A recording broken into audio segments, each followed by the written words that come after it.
Welcome! In the last lecture, we successfully added in the slope blend for our landscape material, and finally, we have everything ready for our landscape. Before we move on, there are a couple of issues that I like to fix first. The first one, so previously I've painted some slope layer onto my landscape. I like to clear them, so I'm gonna go to my landscape mode and go inside of the pen mode and scroll down to this slope layer, right mouse button click, and I'm gonna select this clear layer, and now they're gone. And next, I'm going to go back to my selection mode.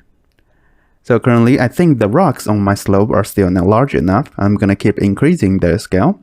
So I'm going to select my landscape and scroll down. I'm going to go to this landscape material instance, double click to open it. For the texture scale, I'm going to increase it to 1300, just to make these patterns a bit larger for my slope.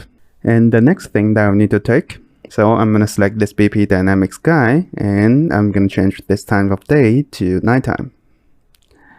And this is the end result I get. So after adding in our landscape, our old nighttime settings no longer work.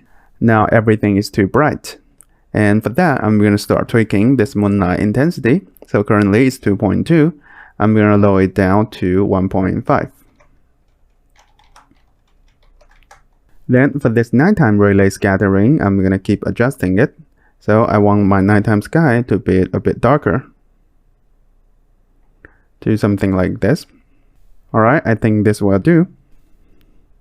And the last thing, we'll need to adjust our volumetric clouds. So at nighttime, they shouldn't be this bright.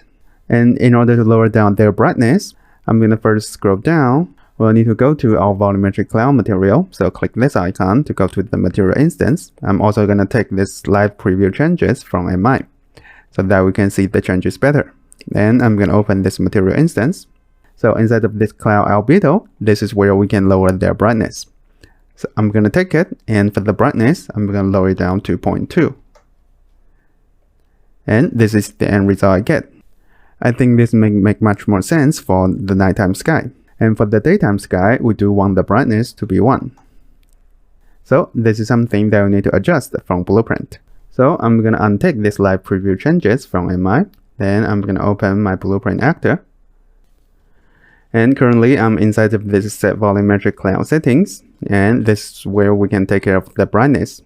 And we can start from this false pin. So we first create a dynamic material instance. Then we use this material instance to set the cloud material. I'm going to go back to this false pin, and I'm going to drag out a sequence node just to organize my code a bit. And for my sequence node, I'm going to move these nodes up to here and move this one out to here. So the first thing that I want to do, I'm going to create the dynamic material instance, and the second thing, I'm going to set the settings. So move all of these nodes to the second pin and connect this one to here. So after setting this bottom altitude, this layer height, we are setting the scalar parameter in here. And to change the brightness, we'll need to set the vector parameter here. So I'm going to select this node, Ctrl+D to duplicate it, and drag out this pin. I'm going to type in set vector parameter value. Then for the parameter name, I'm going to go back to my material instance. So it should be this cloud albedo. I'm going to right mouse button click and copy display name. Go back to this dynamic sky actor and paste the name in here.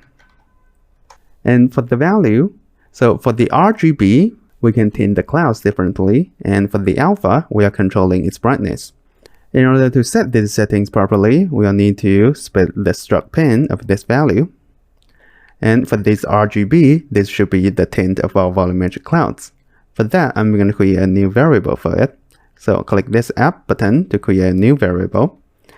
I'm going to change its name to volumetric clouds tint and change its type from boolean to linear color. So select this one, and I'm going to expose it to the details panel and put it into its own group, cloud settings, and click compile. I'm first going to give it a default value, so give it 3 ones for the RGB. Then hold down Control, I'm going to drag out this variable. And same thing goes for this one, we'll need to split the struct pin and connect the R to here, the G to here, and the B. Alright, now we should be able to tint our clouds from the details panel. And for the alpha channel, this is the brightness of our clouds.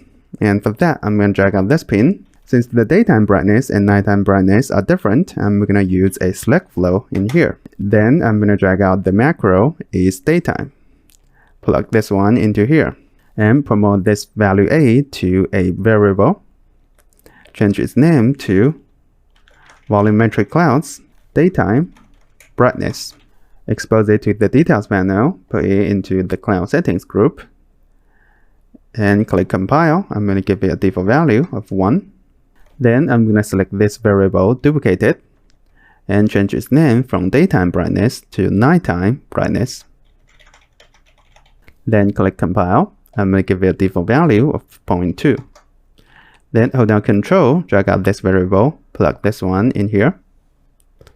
And just like that, now we should be able to control the cloud's brightness from the details panel. And one last thing, we'll need to connect this pin to here and connect this pin to here. I'm going to click compile. Then I'm going to go back to my level, and this is my end result. So I'm going to scroll down to this nighttime brightness. Currently it's 0.2. If I increase it to 1, this is what I can get. And if I lower it down back to 0.1, this is what I can get. And if I change my time of day to the daytime, the brightness will become 1. And now we can even tint the clouds if we want. Currently it's white. If I want them to be red or yellow or green or maybe even purple, we can do all of that in here. I'm going to click cancel. And I'm going to change my time of day back to nighttime. Then I'm going to try to run around in the level to have a better feel of the lighting.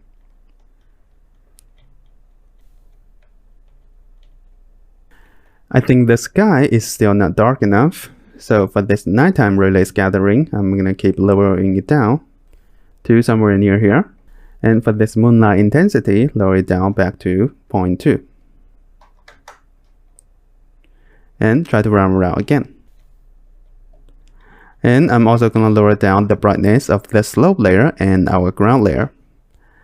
For that, I'm going to go back to my landscape material, open this material instance.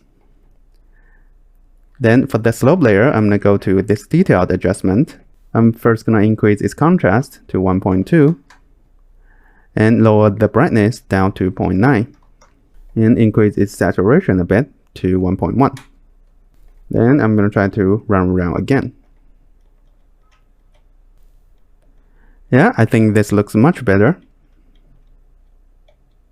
If we want this to work in our game, apparently we need to add in multiple light sources. For a single light source night scene, I think this will do for now. And one last thing, I'm going to bump up the cloud moving speed for my volumetric clouds. So change this to 0.8. Yeah, I think I'm quite happy with my current result.